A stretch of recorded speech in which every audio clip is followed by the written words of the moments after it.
Hey everybody, we're going to be introducing a new segment to the show. Just write in at thomas@shardshot.com and leave a question, write in a story, write in a complaint, or even a compliment if you prefer. We'll be gathering emails, and next week, hopefully, your question will be on the show. Hello everyone, welcome to the Charge Shot Gamescast. Each and every week, best friends gather around and talk about the news in gaming. Today, we have with us Justin. Guys, in like a week, when you hear this, I will have a Switch. Yay! I can't even introduce myself. I just have to introduce the Switch. Was that like your big secret, secret intro I've just been that sitting you here. wanted? I've just been sitting here waiting to say that. You told me you had like a big, huge secret that you just wanted to play off of, and that was it. I mean, there was more, but I decided to downplay it because I don't have it yet, and so I'm anxious.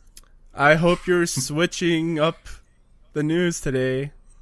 Switching in to the Gamescast. I don't know. I thought you were going to do something. I have to make up. I have all this, weight to carry now. If you thought we were going to switch it up with the news this time, you're wrong. We're still talking about the Switch. Yeah, exactly. Yeah, to be fair, most of the news is the Switch, so there'll be plenty of times to talk more about it. So yeah, everyone listening to this for a now second. is having equally or better fun than we have right now with their Switches. Watch our numbers be super low because everyone's playing Zelda. Well, listen to us while you play Zelda. All right, and always we have a resident PC gamer, Lo. How's it going, everybody? The one man that will not have a Switch. The one and only. I'm like the Highlander, but with a Switch. There can only be one. Wait, wouldn't that be the only person that can have the Switch? Because there can only be one. Yeah. I don't know. I'm the reverse Highlander. Yeah. There you go. Reverse. The only way for you to live is to cut your head off. Yes. Did you guys ever watch that Highlander TV show? Yeah. No, the cartoon, I mean. I watched the cartoon. Oh. Yeah, there we and go. I was really confused. I'm like, what's going on? I didn't know there was a cartoon. Yeah. I was actually introduced to the cartoon first, and then I watched the show afterward. Same here. So I was like, Yeah, what's me going too. on in this show?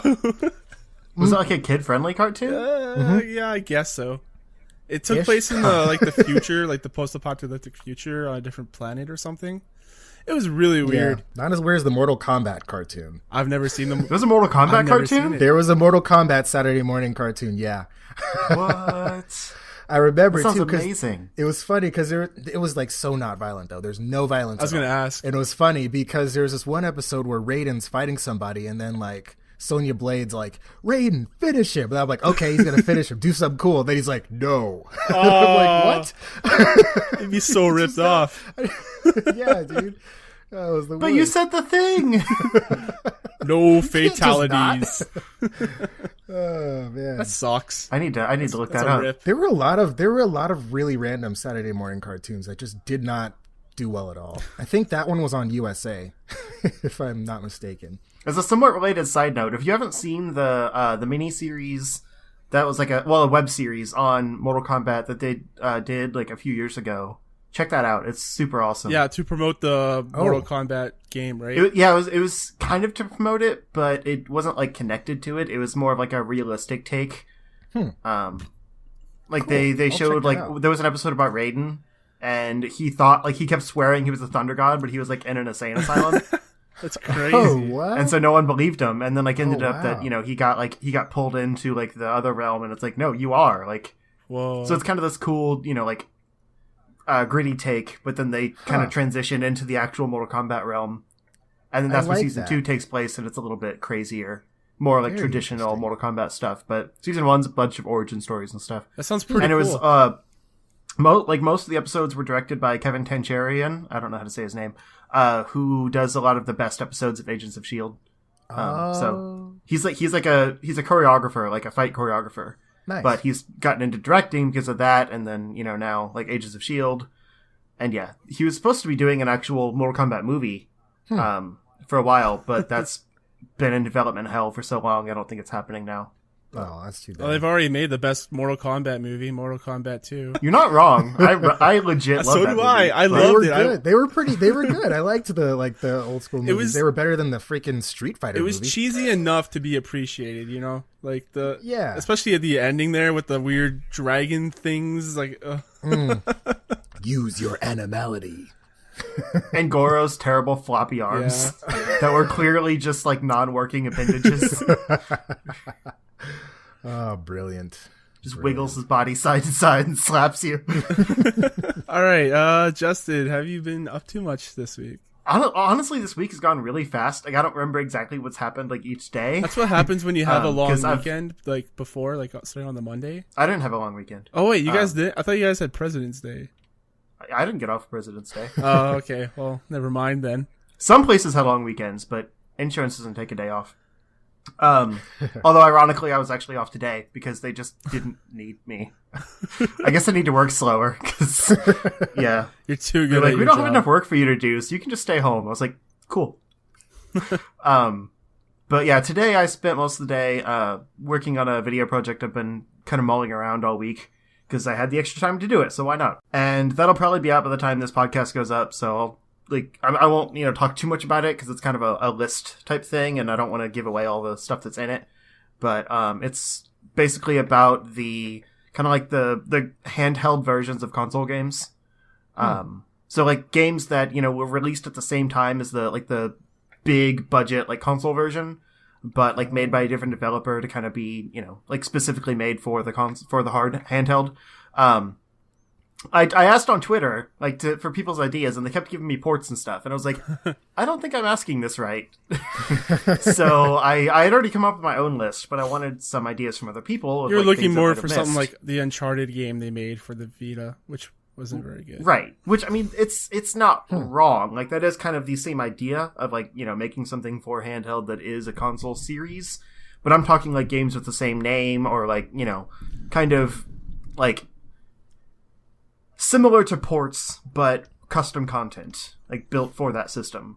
Not remaking Ocarina of Time on the 3DS, that kind of thing. Yeah. I don't want that stuff. I want things that are actual downgrades. Yeah, the only two things I could think of was that Uncharted game plus that Call of Duty game that came out, Declassified for the Vita, which bombed terribly and didn't do well at all. I don't even know what that is. Yeah, no one needs to know what that is. But kind of one of my examples that I didn't technically use was the Spider-Man movie games. They were released on all the consoles, PC, and Game Boy Advance. Oh, gotcha. And the Game Boy Advance versions were drastically different than the console versions, but they were released at the same time. Had the same name, all that kind of stuff. So it's kind of a weird topic. Yeah, sort of. It's kind of a weird topic, but I thought it was kind of a fun thing to analyze. These games that a lot of people probably missed because they were considered just dumb little handheld versions. Yeah. But some of them were super legit. So I've had a lot of fun putting that together. Cool. Very cool. I haven't done something like that in a while, so it's taken up a lot of my time. But before we get to the stuff we've been playing, I did beat Final Fantasy VI finally. Yay! So Yay. Those of you that have been on the edge of your seats every week, wanting to know what my progress is like, you can feel some emotional payoff. And those of you that have just been wanting me to stop talking about it, congratulations, you win. So, It had to come sooner or later.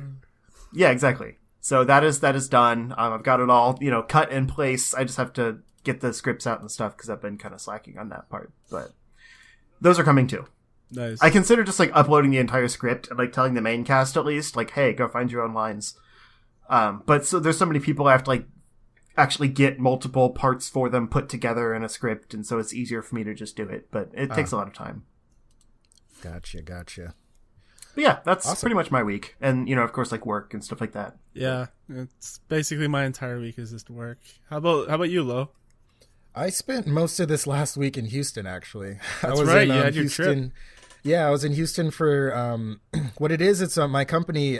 The company I work for is a business coaching company. So they put on this event every year where the coaches can invite all their clients and everything, and they can get nominated for. It's called the Business Excellence Forum and Awards. So they bring in speakers, professional, entrepreneurs and stuff like that, and it's a 2-day thing. The first day, it's the during the day, it's speakers and education, and then in the evening, everybody gets all dressed up and they have this awards gala thing, and they give out all these awards, and it's really cool. So I was there the whole time, just, getting a bunch of video footage and stuff like that, being a one-man film crew, which is pretty nice.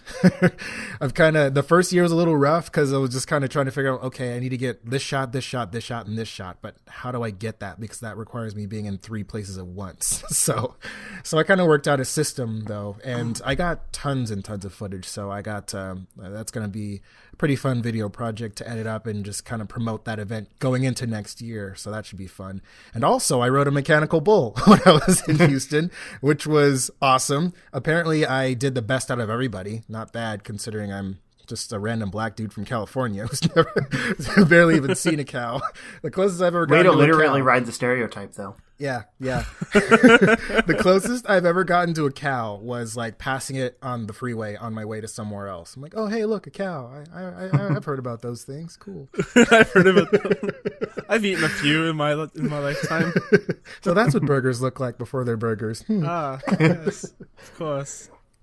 But other than that, it was a fun trip. The least fun part was flying to there and back because I'm a very nervous flyer. But it's funny because what I did before the trip was I went onto YouTube and then I searched planes are safe, and then everything that showed up on that first page, I just watched them in order, one after one, and I learned some pretty cool things.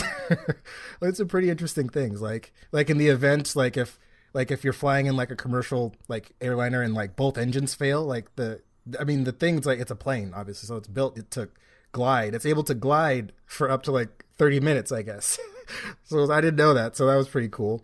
But yeah, and also it was funny because when we were flying back into Vegas and we were coming in for the landing, it's always like the landing part always seems like the roughest part to me. It's when like the plane's like moving around the most, like side to side. Yeah, they say the toughest part is taking off and landing, right? Mm-hmm. Yep. So like the whole time we're coming down for the approach, I'm just like, I probably look like a crazy person because I'm just mumbling to myself, I am one with the force. The force is with me. I am one with the force. The force is with me. I am one with the force. The force is with me. As soon as I felt less like touchdown, I'm like, okay, we're cool. That wasn't so bad. It's like your mantra. Pretty much. Yeah, that might not be the best catchphrase because, did you see how it worked out for the last guy? Yeah, I know. It worked but it ended up working out, so. No spoilers, but yeah, maybe not. So there was that. So I was pretty much in Houston that whole time, and they pretty much told me, hey, since you worked through the weekend and most of the week, go ahead and take Friday off. So I've just been kind of just chilling today and getting caught up. Well, my fiance was getting caught up on The Flash because I pretty much binged it on the plane just to kind of keep my mind off the plane. I was going to ask how far you got. Maybe I was in like not halfway, maybe like a quarter into season 2.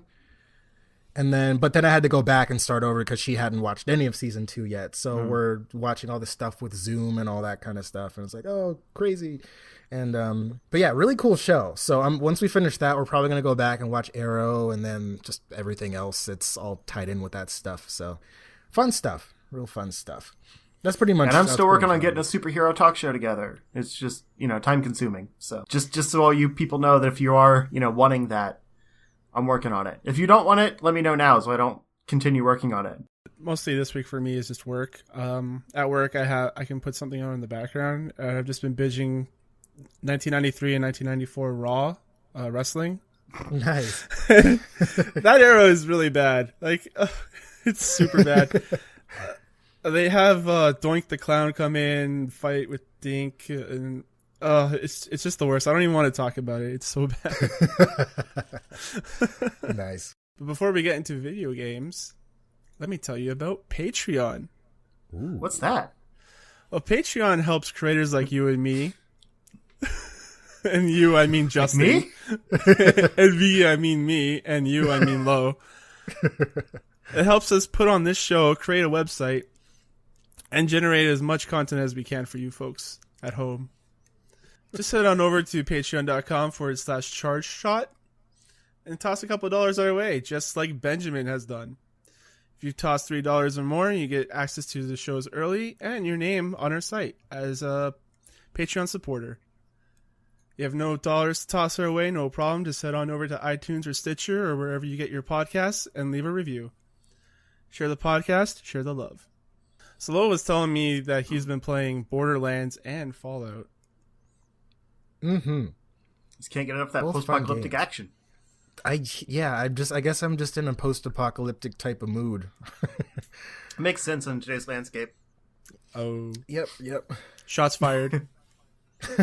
Shots fired. I spent more. It's funny because with Fallout, I've spent more time actually like modding it, getting it to look the way I want it to. So you finally caved into the mods. That didn't last long. But yeah, no, it didn't last long at all. I'm trying not to add stuff like that adds like content to the game. I'm trying to just do like performance type of stuff where it's like, make like the graphics look a little bit better, like high res textures and all that kind of stuff. So yeah, that's mostly what I've been doing, and then a little bit of Borderlands as well. I just love Borderlands. I just love my Unreal Engine games so much. Too much maybe, or just enough. I'm not sure. Doesn't matter. That's mostly what I've been playing, and that's all just been over like the last like day and a half because that's how long I've been home. All right, Justin, you been playing anything new recently or no? I was kind of dabbling in the various handheld games I was playing for the video this week. I tried to spend no more than like 40 minutes to an hour on each one because I had to record like 12 things, I think. Oh wow. It still took like the majority of a night and then the next night. So I couldn't do too much. But like I said, I beat Final Fantasy VI earlier in the week. And then I've actually been playing quite a bit more of Fire Emblem Heroes. I like that game. Like, I didn't like it at first, but there's enough in there to where you don't have to pay for it. Like, I haven't spent a cent, and I've probably put like 6 to 8 hours into it. Nice. That's cool. Because last weekend I was down at my friend's house for his birthday, and he'd been playing it more, so I was kind of like, I was getting some tips from him, because the one thing is it's not very clear about how certain things work and like what the items you get do and stuff like that. So I was kind of confused by it at first. I didn't like it because I didn't understand it. And so he kind of explained the way some of the things work to me and like how you upgrade heroes and stuff, and I got really into it. Like even I think I ended up going through enough missions to get like 10 to 15 new heroes, which would be like 40 or 60 crystals. And I mean, you get like check-in bonuses every day, and like some missions will give you more than one crystal. So it's not like I did, like a bunch of missions. Mm-hmm. But I'm well into the story of that game, and I've done quite a bit of like just the training missions and stuff like that, because I'm just like, whenever you get a new team, they start at level 1. So like there's mechanics in the game where you can go and like level them up using these crystals that you get from like training currency. And the different colored heroes use different colored crystals, so you have to have that specific color type. There's also a universal one, but it takes more of those universal crystals than it would like the specific colored crystals. And so yeah, you could also just like go to the training grounds and level them up really quickly. So there's kind of there's different ways to play, but I like it a lot. I'm more impressed with it than I expected to be. And it's just kind of a nice game. Like if you're, eating a meal or something, like you can have it sitting on your table because it's a phone.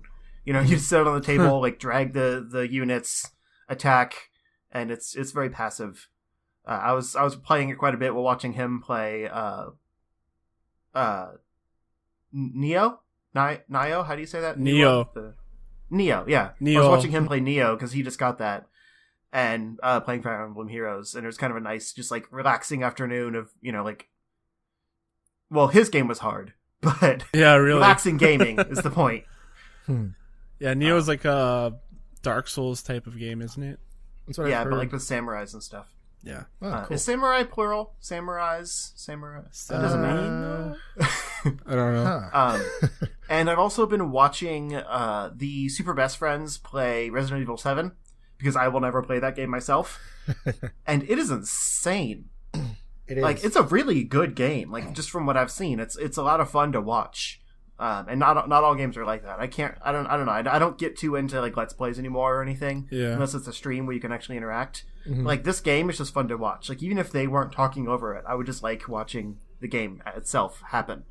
But they're towards the end of it now. Like they've left the house. And yeah, I don't like this stuff outside of the house as much. But there's a lot of really cool story stuff, and like I'm genuinely curious how it ties into the Resident Evil lore. And like before this game came out, I didn't care at all. So it's kind of cool to like be invested, even though I'll never play it. Yeah, I'm just waiting until it gets on sale. I can't afford to pay like $90 for a game here. It's crazy. Oh yeah, I totally get that. And I mean, after the DLC comes out, it's gonna release with a bundle anyway. So Right. Yeah. might as well wait. Yeah, But it's a really cool game. I'm impressed. nice. Yeah, that's definitely one I wanted to check out. It was one of my anticipated games for the year. I'm glad it turned out pretty well. Yeah, so that just leaves me, I guess. I've been playing a schmickle, a dab of stuff here and there this week. Just before the podcast, I played a little bit of Deus Ex because I remember I had that game. And nice. The new one? Yeah, the new one, Mankind Divided. Yeah. Huh. I need to play more of that. Yeah. I only played like an hour or so before we started recording. And it's exactly like the last one, where you can sneak around or you could go ahead and shoot your way through. Mm-hmm. There's not really much else to say because I just got my augments back up and rebooted. Apparently they installed some black market augments without me knowing, and so now I'm more badass than before.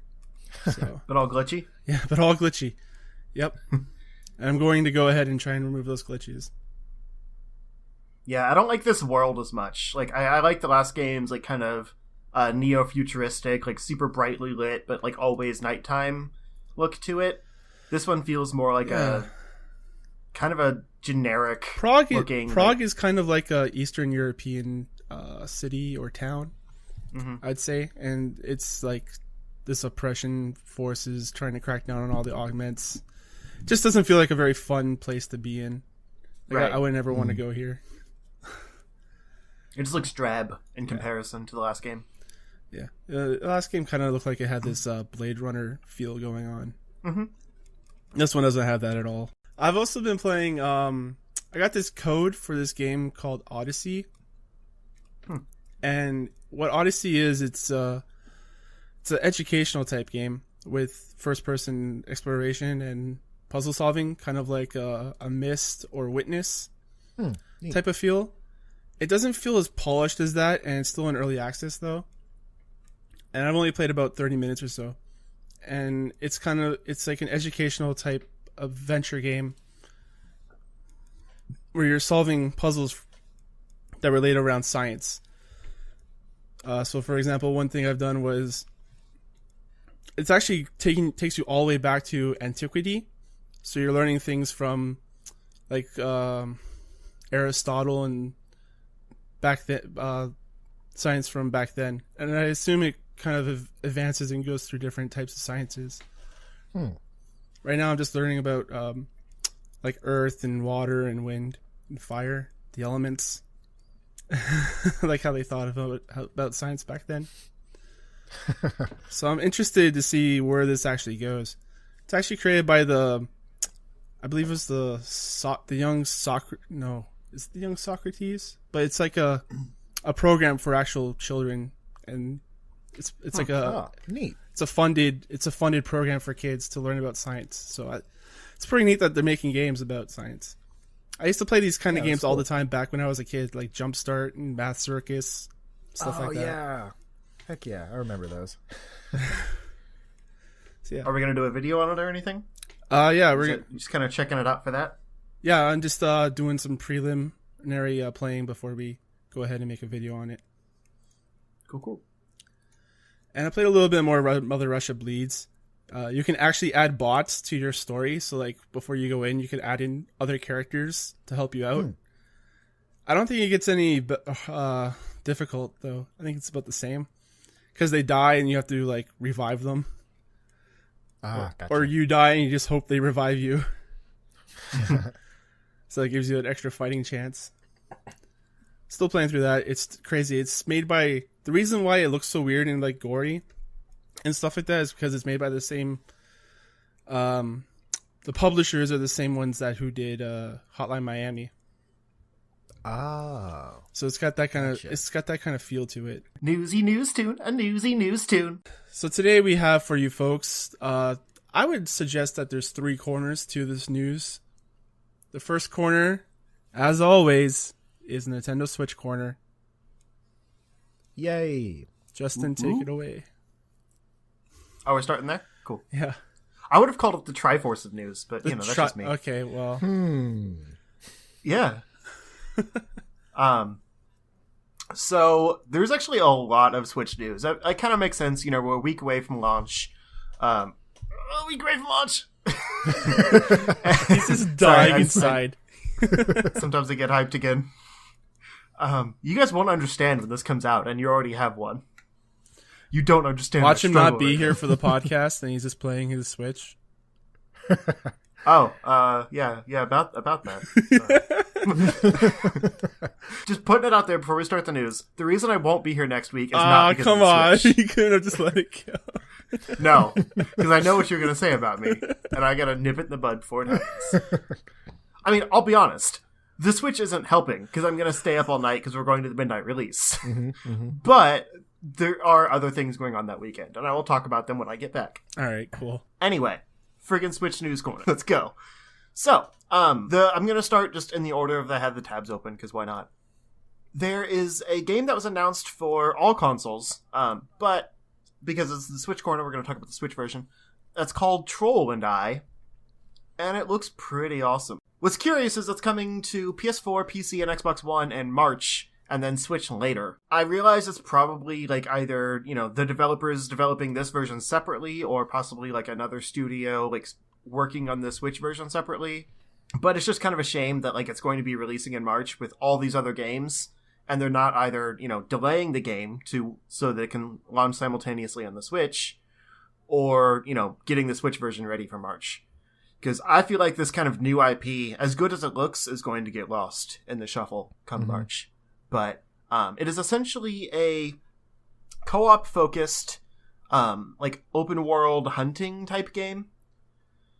You play as a teenage boy, Otto, and the troll. Oh, very clever. Yeah, right? And basically they have kind of asymmetric gameplay where the teenage boy is more nimble. He kind of like can, fit through holes, kind of be more stealthy and things like that. And Troll is just the brute that kind of does a lot of the fighting and stuff like that. It actually looks really cool. But again, as original IP, I'm afraid it's going to get lost in March. So I just wanted to kind of put the news out there, real quick, that this game is coming and it looks great. They have it's not really a gameplay trailer, but it like is a trailer that has gameplay in it.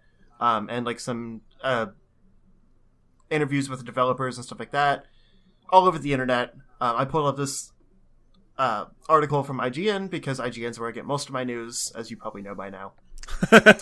So they have everything. I can't help it. So yeah, this is going to be a really cool co-op game, and I'm really glad it's coming to the Switch because for one, it looks beautiful. And if the Switch can pull off like this game without having to tone it down, it's going to be proof that it really does like at least hold a candle to the power of PS4 and Xbox One, even if it's not like at the same level. But also it kind of fits, like the whole focus on co-op gaming on the Switch, and then this game that specifically is kind of built for like mostly 2 players. I'm sure one of them can be AI controlled if you need, but it has a really awesome like split screen co-op aesthetic to it. So I'm pretty excited for it. I just hope it doesn't get lost. I like that they both have dreads. I was going to say that. I swear to God. I think that's awesome. We need more dreads in gaming. We also need more Judge Dredd. I think this game looks really cool. I also like how during this video that you mentioned, there's also a part that mentions couch co-op, and I just think that that's really cool that these guys haven't forgotten about it, because it's a lot of people say that couch co-op is like a dying aspect of gaming, this and that, whatever, but the only reason for that is because no one's really focusing on it, and it seems like that's kind of like it's really like a big aspect of this game, which is great, as well as, you know, the multiplayer aspect, like the online multiplayer aspect of it as well. But yeah, I'm really interested to see how this ends up working out, and hopefully it doesn't get lost in the shuffle of all the other stuff that's going on out there. Because one thing that's definitely difficult for sure is like introducing a new IP and getting people to, you know, getting people interested in it, because it's kind of hard because, you know, you have all like the big titles out there and stuff like that. So hopefully this gets some traction behind it and it becomes a bigger IP. Well said. Yeah. And I will say the only reason that couch co-op started to die off was because it was just too graphically taxing on the systems that were out. Yeah. And so they decided to focus on better looking, you know, single player online games rather than having to cut the frame rate and stuff like that for, you know, split screen. Yeah, I've always heard that it cuts it in half. Yeah, basically. It has to render the same thing twice. I mean, it kind of makes sense. Yeah, that makes sense. But, like, now they've got these systems out that, you know, like, especially with the PS4 Pro right now, since the Xbox system isn't out yet, that can take these games that are built to play on a PS4 and render them in, like, beautiful 4K without, you know, dropping the 30 frames a second and stuff like that. So I feel like now's the time when they should be bringing back couch co-op because the systems can handle it again. Right. I feel like couch co-op has been getting a resurgence lately. This game is coming out last year. I think it was Uncooked was a pretty popular one amongst couch co-op people. So yeah, it's nice to see this come back. Yeah, I'm really excited. I hope it has a change of things for the future. And I don't have it pulled up here because there's kind of a throwaway comment. But they did say that all future Halo games will have split-screen multiplayer again because they realized that was a major misstep. Yeah, they fucked up with that one. So I think that change is coming, and that's a good sign. Next is kind of just a PSA. The Wii U version of The Legend of Zelda Breath of the Wild has leaked online, as in like the details about the game. You know, probably either someone got it early or just some news somehow got out about it. And there are possible story spoilers on the internet. So if you frequent the internet, be careful, because you might get Zelda spoiled for you. Reviewers have been playing it right now, and they've been talking about it. And apparently you can go and kill Ganon, like at the beginning of the game. You can go ahead and straight up go kill him. Oh yeah, they announced that early on. That's not, you know, spoiler or anything. But I have seen a lot of unboxings of the system, and most of them come with Zelda, so I'm sure that's a lot of it. It's just like these YouTubers and, you know, media outlets that are getting the game early and are working on their probably spoiler-free reviews and stuff, but there's always the dicks out there that will leak things because they want to be the first. So, as always, be careful on the internet. But specifically, right now, it's a hard time for Zelda fans because there's not much information at all about this game, so it's kind of a tricky time. If I was getting this game, I would just straight up bury my head in the sand and never go online until I get my game. Right? Oh, yeah. Yeah. That's basically what I'm going to do. Except I can't really because I have too much other crap to do that weekend. Yeah.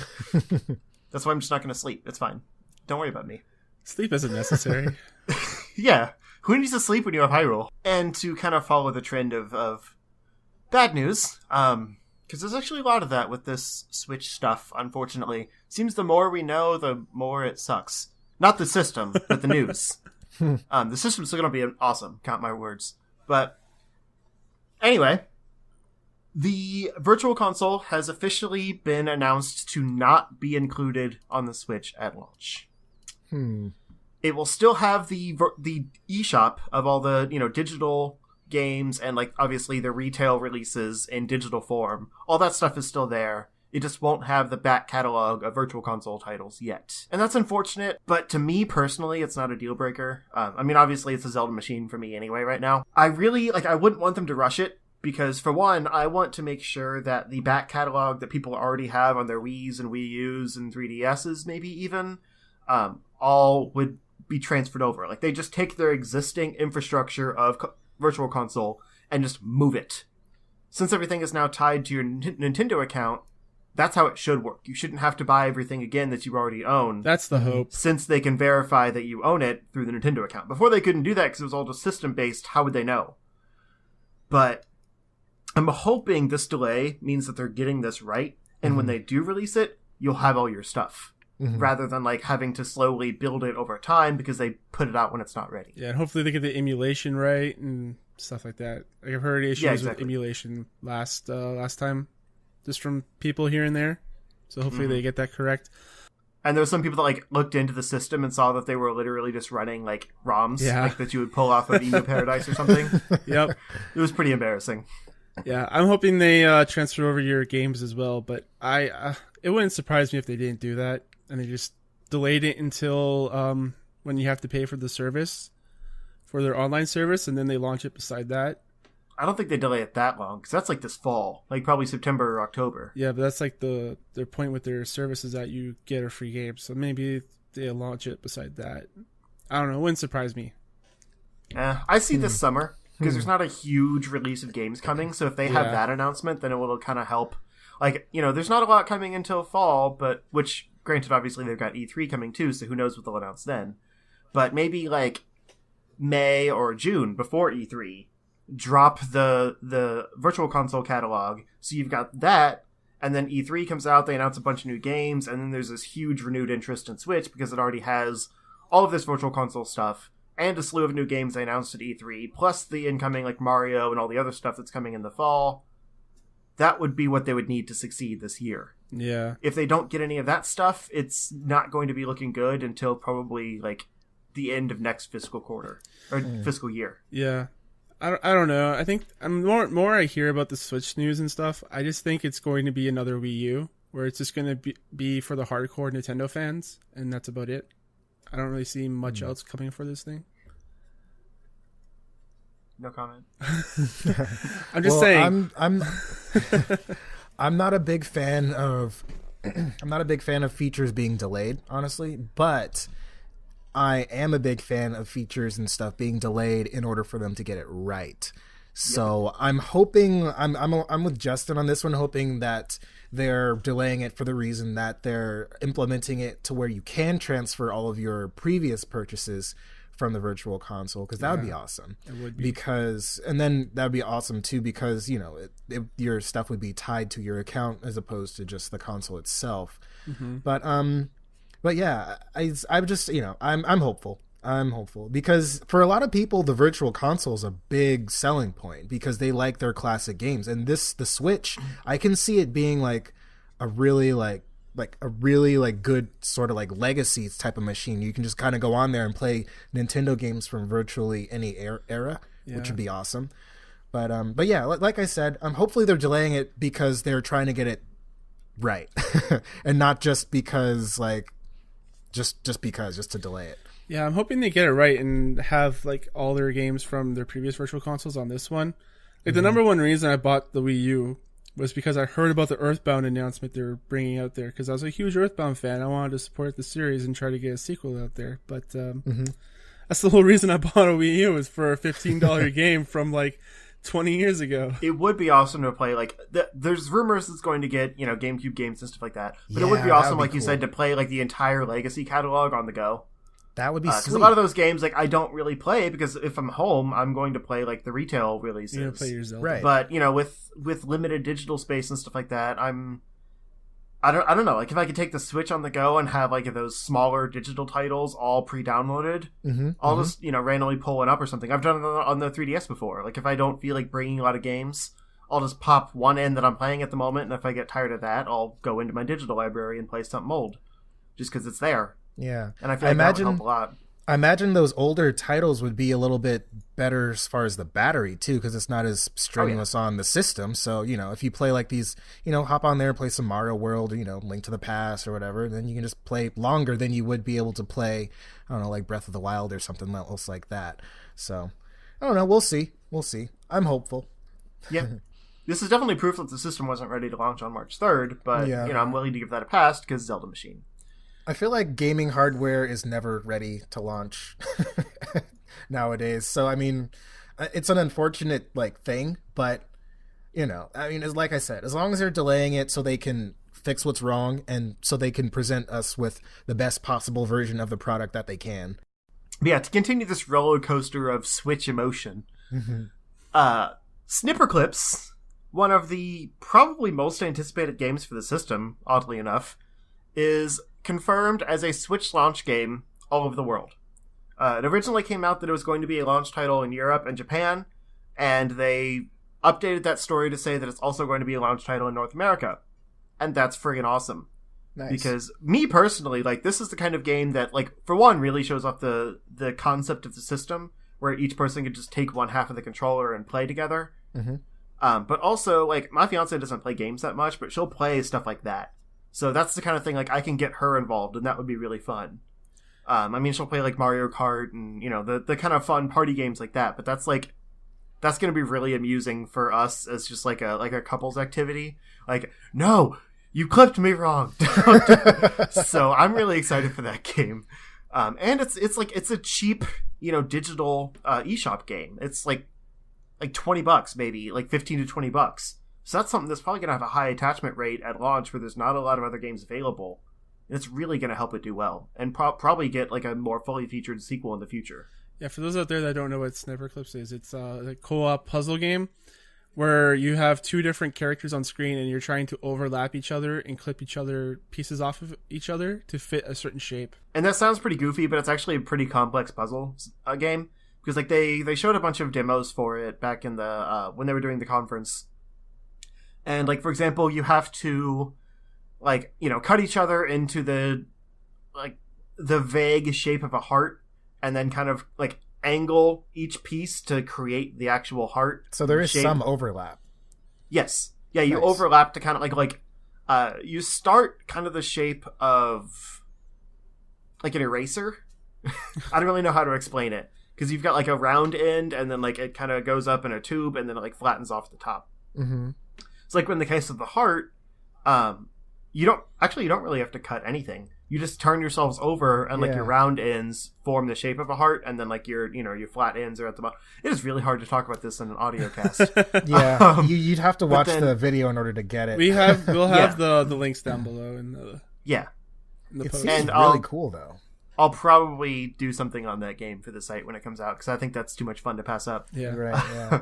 And yeah, there's some where like you have to like they showed one where you cut a scoop out of the other person and then you hit a button to make a basketball appear and you get the basketball in the scoop and then like that's basically they get on top of the other person, like the flat end of the other person, and like jump up and make a basket cool. with Oh the ball. man, that sounds awesome. So there's After a some scoop. physics like in here. That's nice. That's Yeah. really cool. I like that. This is probably going to be the breakout hit for this console.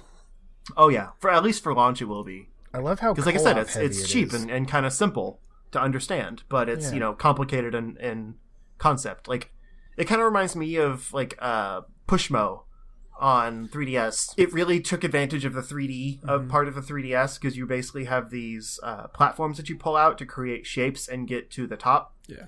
So everything starts out flat, and then you pull out parts of it to kind of create, like, an actual 3D structure.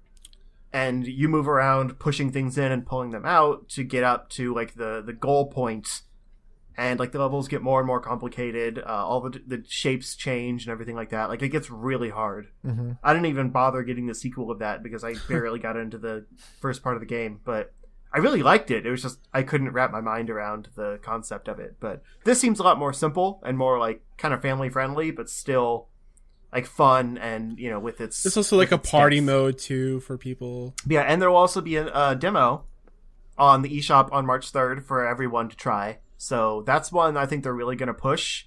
And, I mean, why would you pass that up? Like, at least try the demo of it. It's... I guarantee that would sell copies, because, like I said, it's cheap enough. Why would you not? Mm-hmm. So, some good news coming out of all this. Nice. And questionable follow-up news. This roller coaster will never end.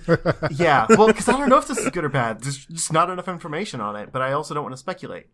In an interview with Polygon, Todd Howard, the head honcho and bae of Bethesda, announced that he basically can't comment on what Skyrim for Switch is. So weird. they had the original game, and then the special edition that they just released for the next gen or current gen consoles, I guess, that have all the DLC built in and like a kind of a redone graphics engine. Just everything looks a little smoother, more detailed, stuff like that.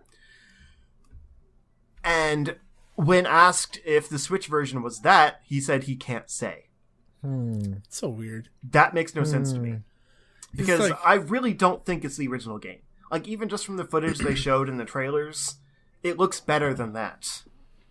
But the fact that it's not the special edition, if he can't say what version it is, unless it's some kind of NDA type thing where he literally just can't talk about it. That's probably what it is, honestly. Yeah, it has to be. Like...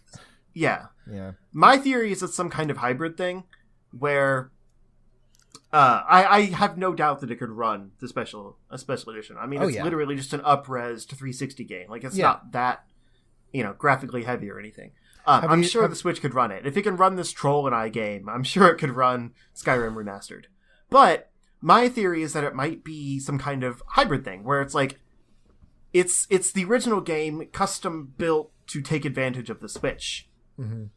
Like maybe some touchscreen menus, like the potential for motion controlled combat if you want to use the JoyCons that way. I would not, but if you want to, some special features, maybe even a little bit of new custom content for the game, like actually doing it upright. It's probably not that, but that's my theory. Because Nintendo put a lot of weight behind this by having Todd Howard come out during their conference and everything. And he talked about how excited he is to work with Nintendo for the first time. Like, why would they put all that out there and then now kind of, like, shirk and say, oh, we can't talk about what the game is? It just doesn't make any sense. There's got to be something that they're not saying. Right. Have either of you guys played the special edition of Skyrim? Nope. No, I haven't played the special. I just played the regular. Gotcha. Yeah. Well, I played a little bit of it, and to be honest with you, it seems like it's just... Well, not just, but because it looks beautiful. Like they have the God rays and the depth of field and all that cool stuff and the high resolution textures. But it seems to me like it is a fairly heavily modded and optimized Skyrim, essentially. There's even the mod manager is in the game. If you like go to the pause menu, you can actually go into the mod manager, which is something you can download off of Nexus. So what I'm thinking is it's going to be a heavily modded version of the game, and B, they need to optimize it for the Switch architecture or whatever it is. They need to make it. They're trying to get it to where it runs as best as possible on the Switch, because I don't know. I'm not sure how much it differs between like a traditional console like an Xbox or a PlayStation or even PC. But I imagine there's some degree of challenge presented with this new type of technology.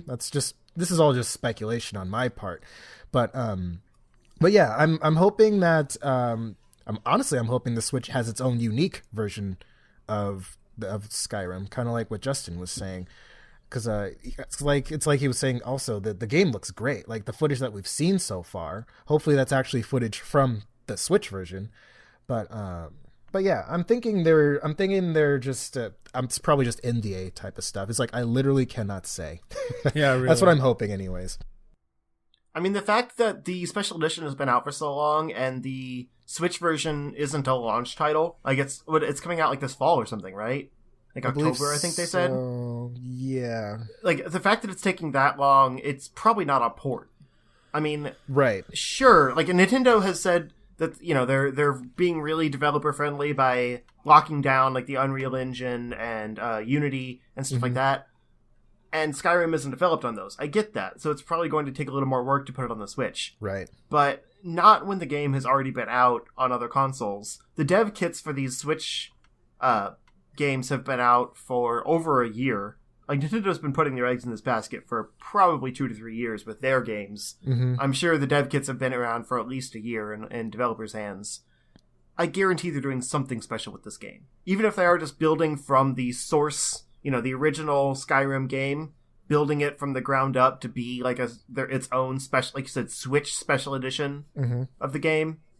I don't think it's just some like watered down port of the special edition or the original game presented with nothing new. There's got to be something that they're doing to it. I'm hoping it's a unique version. That'd be awesome. Because also another thing kind of about Bethesda games, they tend to kind of be inherently buggy. So yeah. I'm hoping that that's something that they'll do away with this new version that's coming to the Switch. Because, I mean, portable Skyrim sounds freaking epic. Do you have any thoughts, Thomas? No, I just don't really think this is a real. I think this is like a non-story because there's nothing new he's saying about this. He's like, I feel like he's just an idiot. He just can't say. Like, we'll know more when he has more to say about it, right?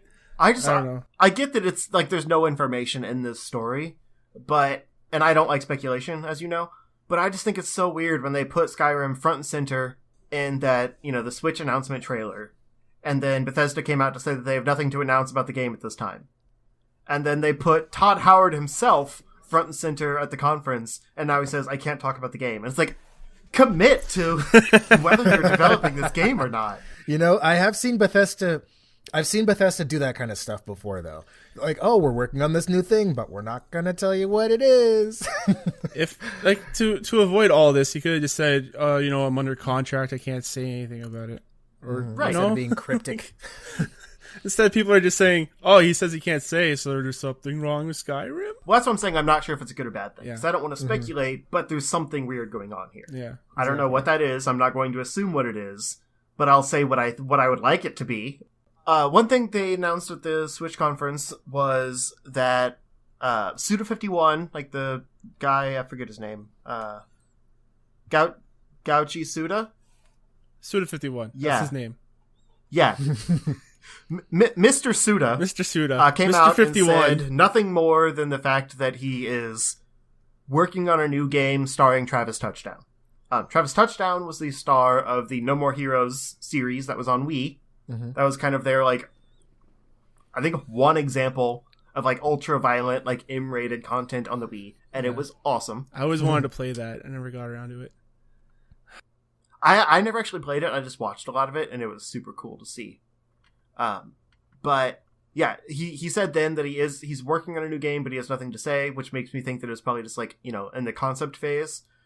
But he came out again to say that he is really excited at the prospect of the Switch and all the features it allows for developers, specifically pointing out the HD Rumble and being able to take your game on the go, and also says that he would love to see Travis Touchdown in Smash Bros.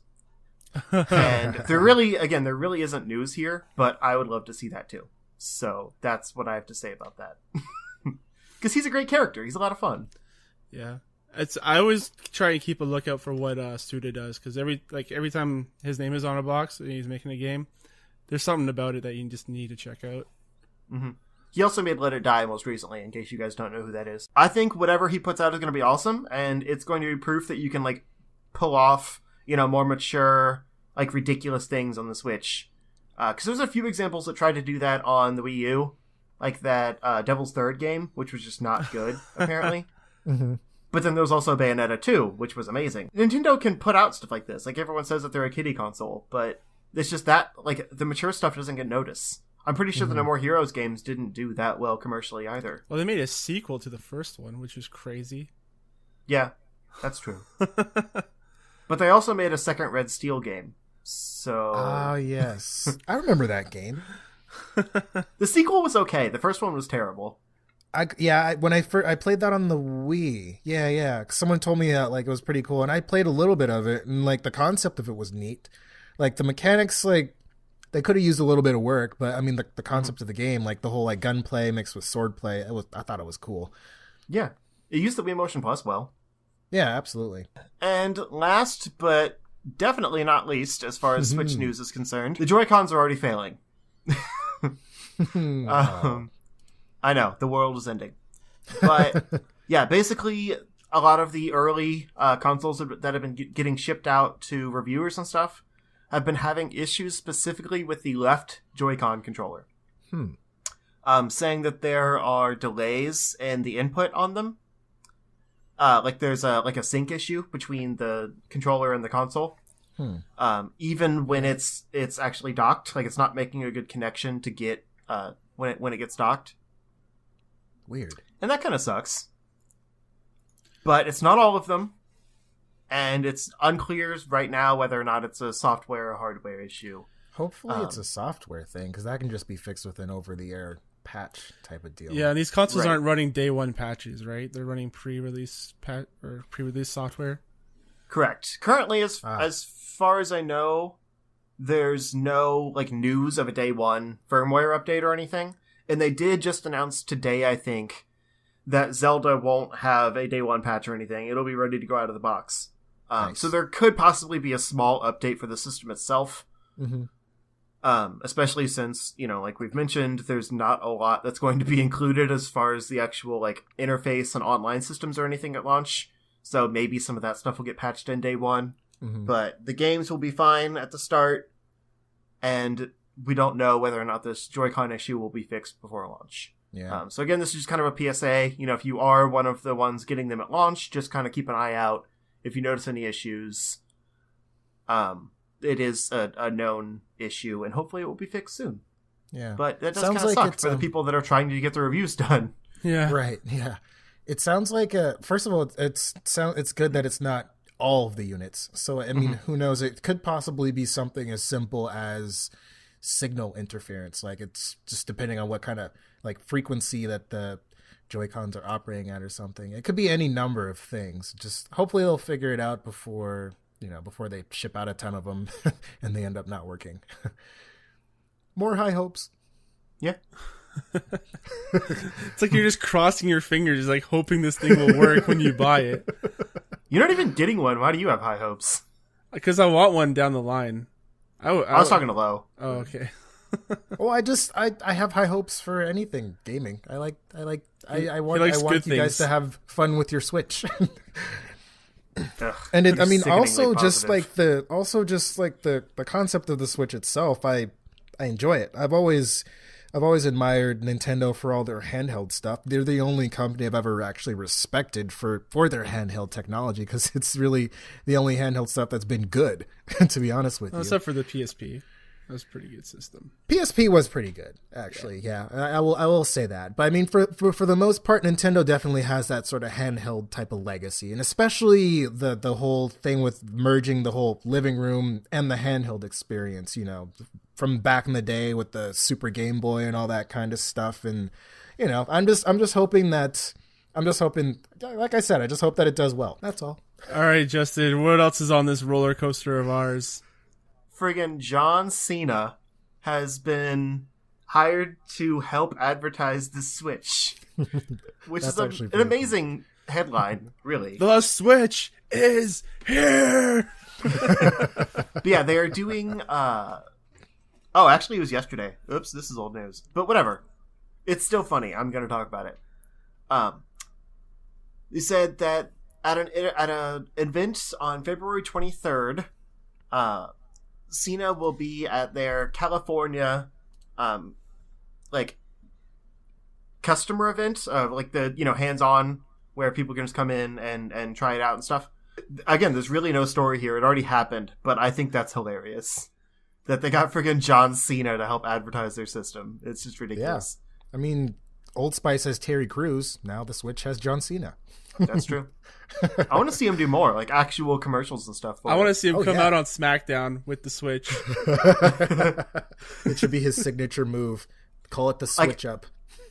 Like if they bring out a wrestling game, like they have a commercial where like these wrestlers come on, like they each have their Switches, and they like awesome. bring them into the ring and like set them up with the kickstand, and then just like so lay down on the mat and just like start playing the wrestling game against each other. Yes, that would be hilarious. I can see it all now. That'd be so great. It writes itself. But yeah, I want to say this quote real quick before we move off this story. It says, He's apparently been chosen because his athleticism and acting ability make him as versatile as the Nintendo Switch console himself. That is a quote, and that is amazing. Nice. Is that all for our Switch news? Yep. Now let's switch over to Microsoft. Yeah, so Phil Spencer, I call him the X-Boss. So this is an interesting story. The reason I pulled this up was because I'm just going to talk about my YouTube channel a little bit, just real quick. Some of the more recent videos I've done have been response videos to console gamers who more or less, they'll pick their preferred console and then essentially proceed to talk shit about every other console. So the reason I wanted to mention this story was because it just kind of points out that even the executives of the competing companies still compliment each other for their successes and stuff like that. So this story is essentially, it's Phil Spencer. He's talking about Horizon Zero Dawn and how it's been receiving a lot of praise. And let's see, where's the quote? He said, Xbox is having a good generation so far, blah, blah, blah. Best yet. And essentially he was just saying that it's a great thing that Horizon Zero Dawn is doing so well. I thought this is a cool story because Phil Spencer, he's the head of Xbox, and he's, saying good positive things about this Sony title. It's a PlayStation exclusive. So, I mean, if he's saying nice things about, their competition, then there's no excuse for everybody else to not be able to get along as well. So basically what I'm trying to say is stop being jerks to each other, you guys. There's no reason for it. Yeah, stop being shitty about games. Like, games are fun. Exactly. Shut up and play your game and have fun. Exactly. People have too many opinions. Like, you don't like or you do like something, you don't like something, and they're like, well, you're wrong. Oh, I'm sorry for my own personal views on something. I think people just need to calm down, man. They really do. They really do. Like this Russian man that got convicted for killing his friend. Hold on, I want to say something real quick about Phil Spencer. Okay. That was a cool segue, but hold on to it. He's actually always been really like outward about like his just love of the community. He was like, I don't remember when it was exactly. I think it was around the time of the Switch announcement, commending Nintendo for like their unique ideas and like pushing the industry forward and creative like new venues that no one else would come up with. Yeah. And I think after the Sony conference one year at E3, he talked about how like they had a really good showing, and like they it was just like a Twitter comment or something, like like good show Sony or something like that, like a throwaway thing, but it's nice to see them do that. And I think they put out something for like the PlayStation anniversary or something like that, and just he's always been really nice to me, and I appreciate that. I respect him. Spencer is a gamer, like, first and foremost. Yeah. I like that. We need more executives like that. Yeah. I want to say him and Reggie are actually friends. I would assume so. I listened to Review Tech USA, and he was saying how a lot of these executives, they actually go out for drinks and they hang out and stuff after these events. So it's not like they're throwing up fisticuffs and whatnot behind the scenes. It's like, they're all in the same industry, and that's exactly. They're all in the same industry, and that's gaming, and they all want to make games so that gamers can enjoy them. So there's no reason for them to, be at odds. They're competing on a business level, but that doesn't mean they have to like bring that stuff into like the other parts of their lives and stuff. So anyways, I thought it was a really cool thing that he gave them a compliment like that. Yeah, and it's also that it's kind of sad that the heads of these companies are friendlier than the fans of these companies are. Yeah, right? That's insane. Yeah, don't be shitty about games, and don't stab your friends because they use different GPUs than you. Oh my gosh. Brought it back. Oh goodness. Yeah, so there's this other story. That last one was from GameSpot, by the way. And this one is from PC Gamer. Russian man convicted of murder after killing friend over AMD versus Nvidia argument. So, this 37-year-old Russian dude, whose name I am going to butcher right now, Alexander Trofimov. Are there that many troughs in that name? So many troughs. I have a selective stutter. Okay. I like how you try to say it with a Russian accent, too. Alexander Trofimov. That was pretty good. That was good. Use that take. So him and his friend, that's even harder to pronounce. I'm not even gonna try. So anyways, they're at the bar, right? And they had a disagreement over GPUs. And then this guy stabs his friend to death over this disagreement. He was arrested 3 days later. It was, And how did they not arrest him immediately then? What? Right? I guess he ran away. I guess so. And the craziest thing, too, is that these guys work together in software development. So it's like, not only are they friends, but they work together in the same industry. And it's just a trip. And so this guy, he was convicted of murder. So now he's serving 9.5 years in prison for the murder, which feels like not a lot of time. He pledged guilty to it. So, I don't know. Yeah. But anyways, the whole point of this is just, you guys, there's no reason to get this extreme over anything. Anything. Like, this is ridiculous. Like, I mean, Justin, you're AMD, I'm NVIDIA. Like, that doesn't make me feel any one way or another. Like, other than, oh, he uses AMD and I use NVIDIA. It's not something that's as far as it needs to go. There's no other conversation to be had. Yeah, we support each other. Like, you were rooting me on with my new graphics card, and then I was like excited that you got one from your friend. Like, yeah, it's all about your build. I didn't necessarily choose to have it. Well, I did choose when I built my computer, but now I kind of have to stick with it because the rest of my build is AMD. So yeah, like, it's fine. Yeah, I think tensions are just like super high across the world right now, and people just need to take a breather, take a chill pill, relax. And it's the craziest thing. So, yeah, the moral of the story, just don't get too crazy about your tech. It's just not, there's no point to it. It's not worth killing and dying over. Really, yeah, exactly. Anyways, moving on to the last story. All three of my stories are kind of sad.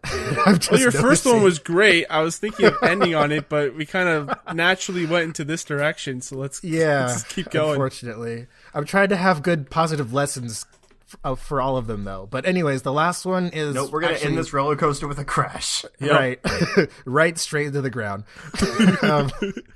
So the last one's, it's a really sad story. World of Tanks streamer, he dies during a 24-hour Twitch marathon.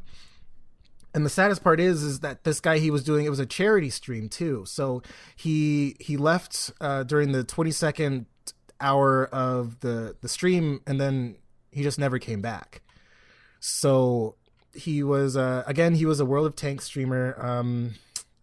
What was his name? Brian, that last name. Brian Brian V. Sorry, Brian.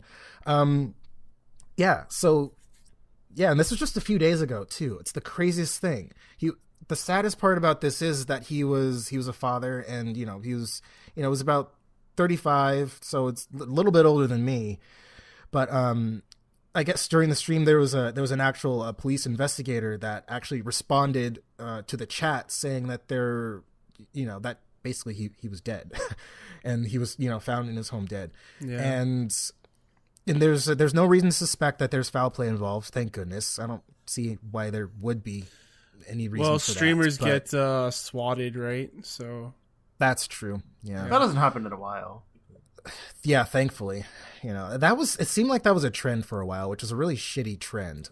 Yeah. There's a lot of dangers in streaming. Let's never stream. Yeah, just don't stream. But really, like, the lesson that I want to kind of pull from this is to, it's great to be passionate about your hobbies and your gaming and stuff, and it's especially great to be passionate about charities. And he was raising money for the Make-A-Wish Foundation, which is definitely one of the best causes you can support. However, you have to take care of yourself as well. You need to take breaks. You need to make sure that you're properly hydrated. Don't just drink a ton of energy drinks or just a bunch of coffee and like malnourish yourself. You have to take care of yourselves, you guys. And yeah, if you do regular 24-hour streams, like that amount of energy and like caffeine and stuff is going to wreck your heart. Exactly. Plus, World of Tanks, it's a pretty mentally involved game too. It's just as far as like positioning and strategy. You're blowing up stuff with tanks and whatnot. But moral of the story: just take care of yourselves. Just put yourselves first, and then everything else after. You got to put your health first, essentially. And take care of each other too. Go out and hug someone. Yes, it can please. be a stranger. It's fine. Just hug someone. Yeah, be a hugger. Let's make the world a better place. I agree. Exactly. And with that, let's bring it on home to the end of the podcast. Justin, where can we find you on the internet? I am Zero Score on Twitter, YouTube, Twitch, Snapchat. I thought about getting an Instagram, and I was like, nah, I just post my cat pictures on Twitter. It's fine. But I don't really understand the point of it. I really, if Snapchat went away, I'd probably get Instagram. But for right now, just, those places. Mm-hmm. I think that's all of them. I kind of got caught up in my own rant. And low. Where can we find you? You can find me on Twitter and YouTube. Nero the Hero, that's N3R0, THEH3R0. Oh, fun fact, you can find my mechanical bull riding video on my YouTube channel. Funny thing about that is I was trying to, because a bunch of people went before me, and I was trying to show everybody up. So I turned on my phone camera and I turned it on the selfie mode. So I actually was filming myself with my other hand while I'm riding this mechanical bull. So it's really interesting. I stay on there for a good minute. And you lasted longer than anyone else who's using two hands. Yeah. That's yeah. crazy. What applause. This is my first time on a mechanical bull as well. So I was pretty excited. Like it was pretty cool. You gotta hit Maybe you should go pro. Yeah, exactly. Whoa, hey, let's focus. I'm still pretty sore from that. I got thrown off of that thing pretty hard too. So once I finally got thrown off, I got thrown off pretty hard. So it was fun though. It was really fun. I'd do it again. And you can find us at chargeshot.com. You can find me, your host Thomas, at CSG Thomas on Twitter. And you can also email us at thomas@chargeshot.com. You can start sending in your emails for questions, stories you want to tell us, anything really. And we'll all read them on the air. So then everyone, take care of each other and have a great day. Bye y'all. Bye. Yeah, that was a good one. That was a good one. I think we have a tradition. Just visit patreon.com/chargechart.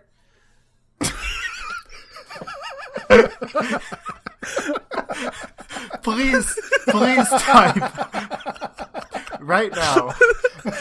I have a little coffee in my mouth. I couldn't get Please stop and type in /charge and let me know what pops up. I can do that right now. Also, please keep this in. Oh my gosh.